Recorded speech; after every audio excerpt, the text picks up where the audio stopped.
సృష్టి test tube baby centre ముసుగులో doctor నమ్రత చేసినటువంటి అరాచకాలు ఒక్కొక్కటిగా వెలుగులోకి వస్తున్నాయి.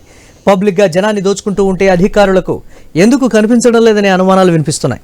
విశాఖలోని సృష్టి యూనివర్సల్ ఫెర్టిలిటీ సెంటర్కి గతంలోనే నోటీస్ ఇచ్చామన్నారు డిఎంహెచ్ఓ జగదీశ్వరరావు. అడ్రస్ మార్చి గుట్టు చప్పుడు కాకుండా సెంటర్ నడపడంతో గుర్తించలేకపోయామని వివరణ ఇచ్చారు ఆయన. జగదీశ్వరరావు ఇంకా ఏమన్నారో మా ప్రతినిధి రాజు అందిస్తారు. సృష్టి యూనివర్సల్ ఫెర్టిలిటీ సెంటర్ ఇప్పుడు రాష్ట్ర వ్యాప్తంగా కాదు, తెలుగు రాష్ట్రాల్లోనే ఒక సంచలనాత్మకమైన సంస్థగా మారింది. ఏదైతే సరోగసి పేరుతో పిల్లల విక్రయాలు, అదేవిధంగా అనాథరైజ్డ్ సరోగసి ఫెర్టిలిటీ సెంటర్లు నడపడం, ఇప్పుడైతే ఆ నిర్వాహకులు కూడా అరెస్ట్ చేసిన నేపథ్యంలో ముఖ్యంగా విశాఖపట్నమే దీంట్లో ప్రధాన కేంద్రంగా కనిపిస్తుంది. గత కొన్నేళ్లుగా కూడా విశాఖపట్నంలో కేంద్రాన్ని నడుపుతున్నప్పటికీ కూడా అధికారులకు కూడా తెలియనంతగా కూడా గుట్టు చప్పుడు కాకుండా నడుపుతున్నటువంటి సంస్థకు సంబంధించి విశాఖపట్నంలో వైద్య ఆరోగ్య శాఖ అధికారులు అయితే చర్యలు తీసుకున్నారు. మరి దీనికి సంబంధించి మనతో మాట్లాడేందుకు డిఎంహెచ్ఓ జగదీశ్వర్ గారు ఉన్నారు. సార్ చెప్పండి, గత 3 రోజుల క్రితం వెలుగు చూసినటువంటి సృష్టి ఫెర్టిలిటీ సెంటర్ విషయాలు అసలు ఏంటి, అక్కడ ఏం జరుగుతుంది సార్? మనకి జనరల్గా అయితే 2018లో మనం దీనికి రిజిస్ట్రేషన్ ఇచ్చున్నాము. 2018 23 వరకు దానికి పీరియడ్ ఉంది.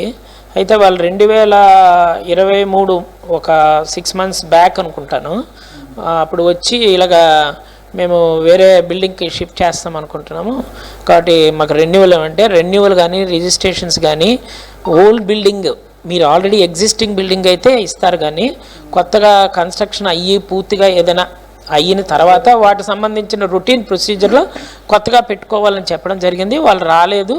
ఆ తర్వాత మనం ఆ ప్లేస్కి వెళ్ళినప్పుడు కూడా ఆ సెంటర్ లేదు.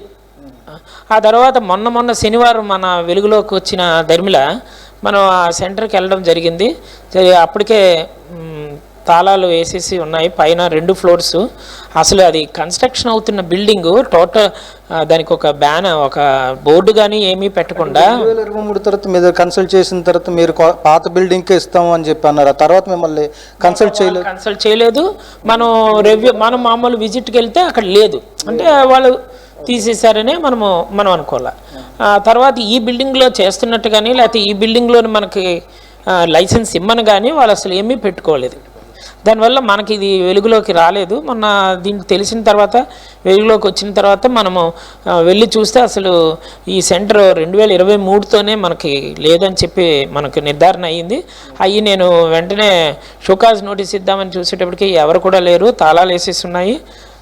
వెంటనే షోకాజ్ నోటీస్ అనేది మనము అక్కడ గాజు ఇది ఉంటుంది కదా, దానికి తగిలిచ్చేసి మనం ఆ ఫొటోస్ అన్నీ కూడా స్టేట్కి రాయడం జరిగింది. అంటే ఇప్పుడు మనం చూసుకుంటే ఈ మధ్య వరుసగా వస్తున్నటువంటి ఈ కథనాలు ఏవైతే ఉన్నాయో ఈ కథనాల్లో ప్రధానంగా చూసుకుంటే గత 23తో లైసెన్స్ అయిపోయినప్పటికీ కూడా ఇప్పటికే అనాథరైజ్డ్గానే నడుపుతుంది. భారీ ఎత్తున లక్షలు కూడా అక్కడ వసూలు చేస్తూ కేసులు కూడా ఇక్కడ తీసుకురావడం జరుగుతుంది. ఇంతవరకు దాని మీద మీకు ఎలాంటి ఫిర్యాదు కానీ ఏమైనా వచ్చిందా? మీకు ఫిర్యాదు రాలేదు. ఫిర్యాదు వచ్చుంటే వాటికి వెళ్ళి సీజ్ చేసి దాన్ని స్టాప్ చేయించేసేవాళ్ళం. మీరు గతంలోని తిరుమల కిడ్నీ ర్యాకెట్ పెందుర్తిలోనే చూసినప్పుడు ఫిర్యాదులు మీ ప్రెస్ వాళ్ళు వచ్చిన దీని మీదే కలెక్టర్ గారు స్పందించి నన్ను పంపడం జరిగింది. ఆ రోజు దాన్ని సీజ్ చేయడం కూడా జరిగింది. ఈరోజు కూడా దానికి లైసెన్స్ లేదు, కోర్టులోనే ఉంది. కాబట్టి మనకి తెలియకుండా జరిగిన ఇదే తప్పించి మనకి తెలిస్తే ఇలాంటివి కూడా ఎట్టి పరిస్థితుల్లో మేము అంగీకరించము. వాళ్ళు ఏదైనా వాళ్ళు రిజిస్ట్రేషన్ చేసుకొని వాళ్ళు యాజ్ పర్ రూల్గా చేయాలి తప్పించి ఇలాగ అనాథరైజ్డ్గా చేయడానికి లేదు. విశాఖపట్నంలో చూసుకుంటే అంటే జిల్లా వ్యాప్తంగా కూడా మీ దగ్గర రిజిస్టర్డ్ అయినటువంటి ఫెసిలిటీ సెంటర్లు కానీ అంటే ఒక్కొక్క పేరుతో సాఫల్య కేంద్రాలు కావచ్చు, ఫెర్టిలిటీ సెంటర్ ఇలా పేరుతో ఎన్ని రిజిస్టర్డ్ అయ్యి ఉన్నాయి, అవన్నీ ఇప్పుడు రన్ అవుతున్నాయి. దగ్గర 53 సెంటర్లు ఉన్నాయి. 53 సెంటర్లో ఫెసిలిటీ వైజ్ 39 సెంటర్స్.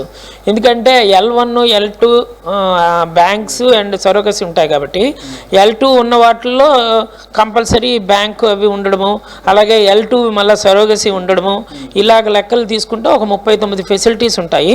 అందులో surrogacy 9, 23 ART and 10 L1, sperm banks 13, మొత్తము 53.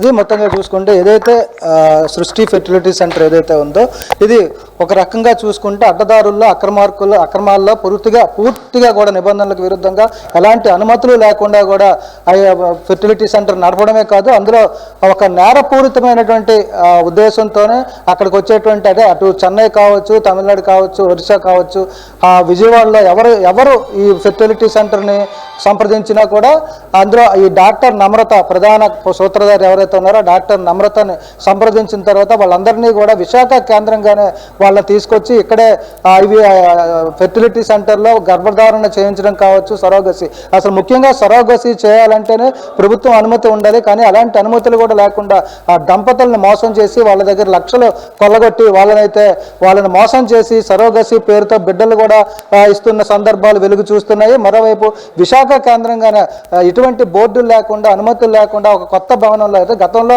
ఏదైతే అనుమతులు ఉన్నటువంటి భవనాలు ఉన్నాయో ఆ భవనాల అనుమతులు పూర్తయిపోయిన నేపథ్యంలో వేరే ప్రాంతంలో కొత్తగా గుట్టుచప్పుడు కాకుండా ఒక కొత్త భవనాన్ని ఏర్పాటు చేసుకొని దందా మొత్తం కూడా విశాఖ కేంద్రంగానే గత కొన్నేళ్లుగా సాగుతున్నట్టుగా వెలుగులోకి వచ్చిన నేపథ్యంలోనే మరీ ముఖ్యంగా చూసుకుంటే సరోగసి అనేది ప్రభుత్వ అనుమతులతో జరగాల్సిన పరిస్థితి. అట్లాంటి అనుమతులు లేకుండా పూర్తిగా కూడా సొంత నిర్ణయాలతో అక్రమ మార్గాలతో ఒక నేరపూరితమైనటువంటి ఉద్దేశంతో ఈ కార్యక్రమాలు చేయడం, దంపతుల్ని మోసం చేయడం, వాళ్ళ దగ్గర నుంచి లక్షలు కొల్లగొట్టడం కూడా ఒక వ్యాపార నేర చరిత్ర నేర ప్రపంచాన్నే